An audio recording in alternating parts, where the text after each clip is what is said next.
लाला मेवाड़ी कुंभा की बहन थी, तो कुंभा की बहन थी, मेवाड़ की थी इसलिए मेवाड़ी होगी, है ना। इस प्रकार के नाम हो जाते। जहां की रानी होती है उस वैसे, या तो उसके वंश के नाम पर, हाड़ाओं की बेटी तो हाड़ी रानी, तो मेवाड़ की है तो मेवाड़ी रानी, लाल कंवर नाम रहा होगा तो लाला मेवाड़ी होगी, तो नाम हो जाते, फेमस हो जाते इससे।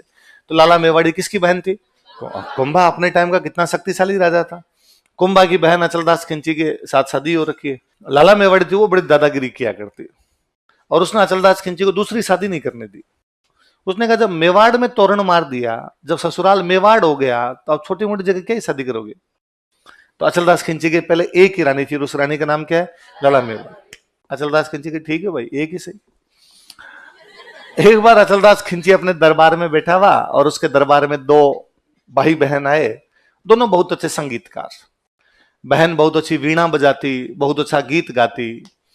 जब उस बहन ने वीणा बजाई, गीत गाए, पूछा अचलदास खिंची ने कि कहां से आए तुम लोग? तो उसने कहा हम मारवाड़ से आए। और अचलदास खिंची ने कहा अरे इतने सालों तक मैंने सुना था कि मारवाड़ की जो महिलाएं होती है उनमें सभी लक्षण होते हैं, आज मैं तुम्हें देख रहा हूं तो वास्तव में देख रहा हूं कि तुम कितना अच्छा गाती हो, कितना अच्छा वीणा बजाती हो, तुम संस्कारवान महिला हो।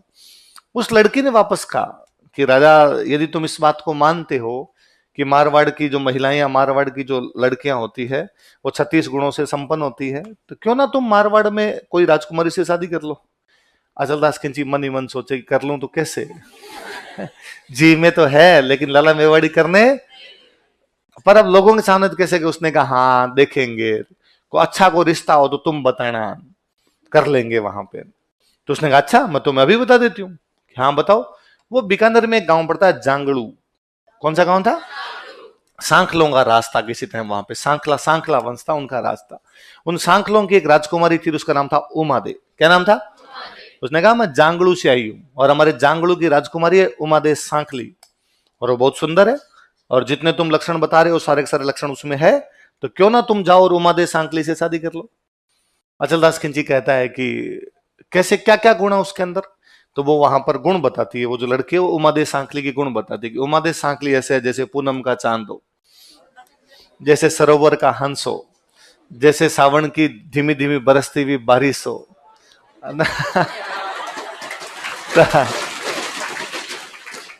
मैंने ना ये कहानी लक्ष्मी गौरी चुंडावत की कहानी में वर्णन पढ़ा था, जो उस लड़की का वर्णन करती है वो, कि भाई वो कैसी दिखती है कैसी नहीं है।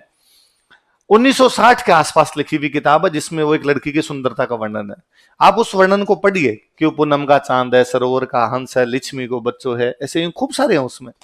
आपको एग्जैक्टली गाना याद आएगा, एक लड़की को देखा तो ऐसा लगा है ना, क्या क्या उसमें खूब सारे शब्द लेता हो वैसे वैसे उसमें। तो मुझे लगा यार ये सुंदरता के बखान एक प्रकार से हुआ करते। तो उसकी एक लाइन मुझे बड़ी जोरदार लगती है, उसमें वो कहती है कि उमा दे तो चावल रो चौथो दाणो खावे, हवारी फूंकरी मारी हवा में उड़ जावे, कि वो कम खाती है, चावल का केवल चौथा दाना खाती है, तो एकदम ये दुबली पतली जीरो फिगर। यार सुंदरता के पैमाने इसी प्रकार की हुआ कर दे। अब इतनी सारी तारीफें किया अचलदास खिंची के आगे, और अचलदास खिंची का बताओ राजन शादी की बात करनी हो तो। अब राजा मना कैसे करे? तो राजा ने कहा ठीक है तुम मेरे लिए शादी की बात करो, मैं शादी करने के लिए तैयार हूं। सब बात मैंने डन किया, मेरी सहेली है, उसके पिता जो है वो मेरा बहुत मान रखते हैं, मुझे अपनी बेटी की तरह मानते हैं। मैंने जाके कहा कि अचलदास खिंची शादी करना चाहते हो, मना करेंगे नहीं, आप तो शादी की तैयारियां कीजिए। लोगों ने सबने तालियां बजा दी, लो भाई अब तो अचलदास जी को किससे शादी करने के लिए जाना है? उमा दे। अचलदास खिंची लाला मेवाड़ी के पास आया, लाला मेवाड़ी कहा कि लाला मेवाड़ी लोगों के बीच में वचन दिए, प्लीज एक ब्याह कर लेने दे। लाला मेवाड़ी ने कहा ना ना ना, ऐसा जो एक बार गंगा जल में नहा ले फिर यूं मेवाड़ के अंदर ब्याह करके आ जाए, वो छोटे मोटे ठिकानों में शादियां करता घूमे, इस प्रकार की चीजें राजा तुम्हें शोभा देती? उसने कहा हाथा जोड़ी है, लोगों को कह के आ गया, जवाब क्या दूंगा मैं। लाला मेवाड़ी अड़ गई। तो अचलदास खिंची ने कहा चलो मैं शादी करके आऊंगा, जैसे मेवाड़ आऊंगा उसके बाद उस रानी से कभी बोलूंगा ही नहीं, तू केवल ब्याह कर लेने दे ताकि लोगों में बेइज्जती नहीं हो। तो लाला मेवाड़ का डन, शादी करके जाओ, पर उसके बाद न तो कभी मिलोगे ना कभी उससे बोलोगे। अचलदास खिंची ने कहा ठीक है। अब अचलदास खिंची शादी करने के लिए गागरोन से बीकानेर आता है। बीकानेर में जांगड़ू, पहले क्या बारातें महीने महीने तक रुका करती थी, है ना, क्योंकि जब दूर से बारात आती, हाथी घोड़े, इसमें हंसने की कतई कोई बात नहीं। तुम्हारे दादाजी की बारात 3 दिन रुकी है, है ना भाई। इसका मतलब ये नहीं है कि कोई बारातों को ज्यादा रोकने का फैशन था, इसका मतलब ये है कि ऊंट और घोड़े इतनी तेजी से वापस कैसे जाएंगे। आप जहां जिस साधन से आए हो, या आज वो है, आज आपके पास गाड़ी है, आप रातों रात वापस आ जाते हो। फिर दूसरा, लोगों के 100 काम धंधे हैं, पहले इतने काम धंधे भी नहीं थे, खेती होती थी तो ब्याह शादी उस टाइम में करते थे जब खेती भी नहीं है, तो फ्री भी बैठे हो, फिर इतने खर्चे भी नहीं थे। और बारात का मतलब ये होता था 5 आदमी 10 आदमी, ज्यादा से ज्यादा 15-20 आदमी बारात में ऊंटों पे जाया करते थे। और खाने का मतलब ये होता था, गए उस दिन लड़की वाले घर वालों ने खिला दिया, दूसरे दिन लड़की घर वालों ने खिला दिया, फिर लड़की के चाचा ताऊ, गांव में कोई आदमी 15-15 लोगों को खाना खिला देते, तो किसी पे भी जोर भी नहीं आता। और खाने का मतलब ही क्या था, ज्यादा से ज्यादा मिठाई के नाम पे लड्डू बूंदी चावल। मैं जयपुर की किसी राजा की बारात जोधपुर गई थी, कौन से राजा थे भूल गया, उनका वर्णन मेरा पढ़ा हुआ है। तो वो यहां से रवाना होती तब से बीच बीच में क्या क्या खाना खाते हैं उसका वर्णन है। तो मिठाई के नाम पे ले दे के एक कोई मिठाई मिलती है कि एक दिन उन्होंने बालूशाही खाई, और उसको भी बड़े तगड़े तरीके से लिखा हुआ है यार, उस दिन उन्होंने बालूशाही बनवा दी, राजा की बारात की बात है। तो बाकी तो चावल में नहीं पड़ते थे, चावल ही मिठाई हुआ करती उस टाइम, तो इतना कोई जोर भी नहीं आता था, तो चीजें हो जाया करती थी इजीली। तो जब सामान्य व्यक्ति की बारात 3 दिन रुक जाए, और 3 पीढ़ी पहले तक रुक रही थी, तो आज की 10 पीढ़ी पहले ये 10 दिन रुक रही होगी। सामान्य व्यक्ति की 10 दिन रुक रही, तो राजा की महीने रुक जाए, उसमें कोई बड़ी बात है। और इतनी दूर आप नोटिस करो, राजस्थान पूरा क्रॉस हो जाएगा यदि झालावाड़ से बीकानेर जाओगे तो। कितना लंबा रूट पड़ता है यार। आज जब गाड़ियां आना तो बीकानेर से बैठो और गागरोन जाना हो तो पूरी रात खप जाए, सुबह जाके पहुंचो, 7 बजे बैठो तो 7 बजे तक भी पहुंचा ही नहीं आपकी। तो ऊंट घोड़ों पर आना तो और दूर हो जाया करता, नदियां वदियां पार करते हुए आते। अचलदास खिंची वहां गया, उमादे सांकली से शादी हुई। उमादे सांकली वाकई बेहद सुंदर थे। तो अचलदास खिंची ने बारात रोक ली वहां साल भर,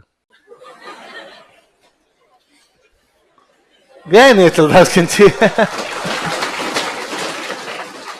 अचलदास खिंची को पता था वापस जाते लाला मेवाड़ी अपने को इस रानी से बात भी करने, और अचलदास खिंची को लगा बैठे इधर ही बैठे हैं अपने, क्या करना है। अब उधर से भाई साहब लेटर आए, अब वापस आओ। तो अचलदास खिंची ने कहा जो भी गागरों से लेटर आए फाड़ फाड़ के फेंक दो, पढ़ना ही नहीं है अपने, दिमाग खराब भी नहीं करना आपने। तो फाइनली वहां से लाला मेवाड़ी ने कोई एक पंडित जी थे उनको भेजा कि जाओ और जाके पता लगाओ कि रास्ते में लूटपाट नहीं हो गई हो, रास्ते में कोई दिक्कत नहीं हो गई हो, बारात इतने दिनों बाद में भी लौट क्यों नहीं रही है। पंडित जी आए, जांगड़ू पहुंचे, अचलदास खिंची आराम से बैठे। तो अचलदास खिंची कहा कि अब कितने दिन हो गए, वापस गागरों चलना चाहिए। अचलदास ने कितने दिन हुए, अभी तो थोड़े से दिन हुए हैं, इतना इतना तो बारात रुकती है, ससुराल में जवाई नहीं रुके तो मतलब ही क्या हुआ बाद में। उसने कहा भाई साहब मैं गांव घुमाऊं, गांव में सब बात कर रहे हैं अचलदास खिंची घर जवाई हो गया और बेइज्जती हो रही है। गागरुन का धनी, गागरुन का राजा जांगलू जैसे गांव में बैठा है, साल भर से अधिक हो गया है और आपको वापस चलना चाहिए, और कोई दिक्कत है तो हमें बताओ। तो अचलदास खिंची ने कहा साहब दिक्कत ये है, जाते लाला मेवाड़ी बात करने नहीं देगी, इसलिए मैं यही बैठा हूं, मुझे जाना ही नहीं है उधर। तो पंडित जी ने कहा देखो एक बीच का रास्ता अपनाते हैं, अपने रास्ते में रुकते रुकते चलते हैं, यहां से निकलते हैं, यहां बेइज्जती होती है अपने। तो कहा ठीक है। अब भाई साहब थोड़ा सा आगे निकला, अचलदास खिंची ने कहा थक गए बस। रोको रोको भाई रोको, कैंप लगाओ। महीने एक रुक गए, वहीं पे रुक गए, चलेंगे चलेंगे, शिकार की जगह अच्छी है। अब कभी कहते कि साहब बरसात आ गई, बरसात में तो 4 महीने कहीं जाना ही नहीं चाहिए, रुकना चाहिए, ये तो ठंडी हवाएं चल रही है, ठंडी हवाओं में कौन बाहर निकलता है। कभी कैसा गर्मी इतनी पड़ रही है, घोड़ों के बेचारों की हालत खराब हो जाएगी, रुक जाओ।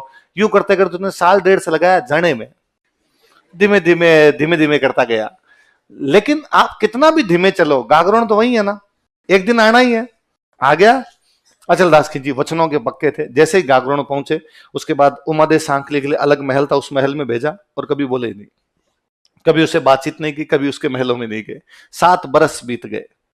उमादे सांकली अपने महलों में अकेली बैठी, उसने आसपास में जो उसकी दासियां थी, बाकी जो काम नौकरानियां काम करती, उनसे पूछा भाई क्या व्यवस्था है, और उन्होंने कहा अरे तुम्हें पता ही नहीं, और लाला मेवाड़ी जो हमारी पहले से रानी है उसने तो वचन दिलवाए थे, पहले कसम खिलवाई थी कि यहाँ आने के बाद बातचीत नहीं करोगे। उसको लगा कि यार मरा दिया, मेरे बाप ने मेरी इसलिए शादी कर दी, इतने बड़े परिवार में शादी हो रही है, उन्हें क्या पता था कि यह आदमी तो बोलेगा भी नहीं, केवल धन दौलत से क्या किया जाए जब यहाँ पर कोई मिने की देखने को नहीं मिले, पूरे किले में अकेले बैठे रहो आप। 7 बरस बाद वो लड़की जिसने रिश्ता करवाया था घूमती घूमती गागरोन वापस गई।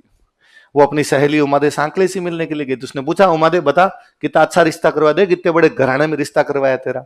उसने कहा फोड़ दी तूने, कहां करवा दिया रिश्ता, तेरा ही वेट कर रही थी मैं। कैसे? तो 7 बरस हुए मैंने उस आदमी की शक्ल नहीं देखी है। क्यों? अरे उस लाला मेवाड़ ने ये क्या। वो लड़की बड़ी इंटेलिजेंट थी। उसने कहा फिर तो कोई ना कोई तरकीब निकालनी पड़ेगी। हाँ निकाल, तो क्या तरकीब हो सकती है? महिलाओं को और किसी चीज से हो ना हो, ज्वेलरी से भयंकर प्रेम होता है। और उस लड़की ने एक खबर फैलाई कि दुनिया में सबसे अच्छा नेकलेस, दुनिया में सबसे अच्छा हार उमा देश सांकली के पास है, उससे अच्छा हार किसी के पास में भी। ये बात पहुंची लाला मेवाड़ी के पास। लाला मेवाड़ी में ईर्ष्या का भाव भयंकर रानियों में। उसको लगा ये कैसे हो सकता है, पटरानी मैं, अचलदास खिंची की मुख्य रानी मैं, मेवाड़ की राजकुमारी मैं, और अच्छा हार किसके पास? उमा देश सांकली के पास। और उसने कहा कि एक बार वो हार की डिजाइन दिखा दो मुझे, मैं रातों रात उससे अच्छा हार नहीं बनवा दूं तो मेरा नाम लाला मेवाड़ी नहीं। और समाचार भेजा कि एक बार बस वो हार दिखा दो। वो लड़की उधर तैयार बैठी थी, उमा देश सांकली वाले दोस्त। उसने कहा ठीक है, एक रात के लिए हम हार दे देंगे, पर उस एक रात के लिए अचलदास खिंची हमारे महलों में आना चाहिए। लाला मेवाड़ी के पास समाचार भेजा कि वो हार देने के लिए तैयार है, पर बदले में क्या मांग रहे हैं? अचलदास खिंची। लाला मेवाड़ी का डन। हार अधिक महत्वपूर्ण चीज है, कोई बात नहीं है, अचलदास खिंची को ले जाओ, जान लेके जाना है तुम्हें। उस दिन अचलदास खिंची महलों में आया और लाला मेवाड़ी ने खुद ही चला के कहा कि वो भी तो आपकी रानी है, आपका परिवार है ना, आपको संभालना चाहिए। अचलदास खिंची ने कहा मैं संभालना चाहता हूं, तुम नहीं जान देते, मैं तुम्हें अनुमति देती हूं, जाओ। अचलदास खिंची गए, पर उसने वापस कह के भेजा कि तुम उसे बात नहीं करोगे, तो उसके महलों में जा सकते हो लेकिन उसे बात नहीं करोगे किसी भी प्रकार की। अचलदास खिंची वहां महल के अंदर जाके बैठ गया, कोई बातचीत वगैरह नहीं करे, वो चुपचाप बैठा। उस लड़की को वापस उमा देश सांकली ने कहा भाई ये वो ऐसा ऐसा कुछ कह के भेजेगी। उसने कहा तो चिंता है मत कर, मैं सब कर दूंगी एकदम। अगले दिन दूसरे दिन जैसे सुबह सुबह भी लाला मेवाड़ी ने अपनी नौकरानियां भेजी कि जाओ अचलदास खिंची को समय समाप्त होता है, वापस चले अपने महलों के अंदर। वो जब लड़कियां अचलदास खिंची को लेके वापस जा रही थी, तब वो लड़की बाहर बैठी, वो वीणा बजा रही थी। उसने वीणा बजाते बजाते कहा कि पोहर बही पगड़ो हुओ बिछड़न रही है बार। पोहर बही मतलब सुबह हो गई, पगड़ो भयो मतलब एक दिन समाप्त हो गया है ना, पगड़ा दूसरे दिन को। गांव में अभी तक भी को दूसरे दिन पगड़ा आई है ना, विष्णु तो पक्का वर्ड है वो कि पगड़ा आई जे, तो मतलब पगड़ा मतलब कल। पोहर बही पगड़ो हुओ बिछड़न रही है बार, मतलब दिन बीत चुका, रात बीत चुकी है, अब किसकी वेला आ गई है? बिछड़ने की। इतनी बात हुई थी। ले सखी थारो बाल मोर उरदय मारो हार, ले सखी थारो बाल मो, हे सखियां तुम्हारे इस बालम को ले जाओ लेकिन हार तो वापस दो। हार डिजाइन के लिए लेके गई थी। और जब अचलदास उन लड़कियों ने हार दिया तो अचलदास खिंची ने पूछा अरे अरे अरे ये क्या है, ये हार किस चीज का? और उस लड़की ने हार को लहराते हुए कहा अचलदास खिंची की कीमत एक हार है, एक हार दे कि कोई भी अचलदास खिंची को रात रात के लिए खरीद सकता है। और अचलदास खिंची को बड़ा गुस्सा है, मैं गागरों करा और मुझे बेच दिया। और वापस गया रोशन जाकर लाला मेवाड़ी, आप कुछ भी कर सकते थे लेकिन ये बात आपको करनी नहीं चाहिए थी। अब मैं आपके महल में एक सेकंड भी रुकूंगा नहीं, आपने वचन तोड़ा है। अचलदास खिंची वापस उमा देश सांकली के महलों में आ गए, जाने कितने दिनों के बाद गली में आज। मुझे लगता है उमा देश सांकली को भी उम्मीद नहीं थी कि अचलदास खिंची इतना जल्दी आ जाएगा। उसने भी पूछा ही होगा अरे इतने जल्दी कैसे आ गए। अचलदास खिंची ने वापस कहा होगा कि तेरे लिए मैं सिग्नल तोड़ काट गए। तो अचलदास खिंची की 2 रानियां हैं। कौन कौन सी 2 रानियां? लिख लो अपना नाम लिख लो, अचलदास खिंची की रानियां।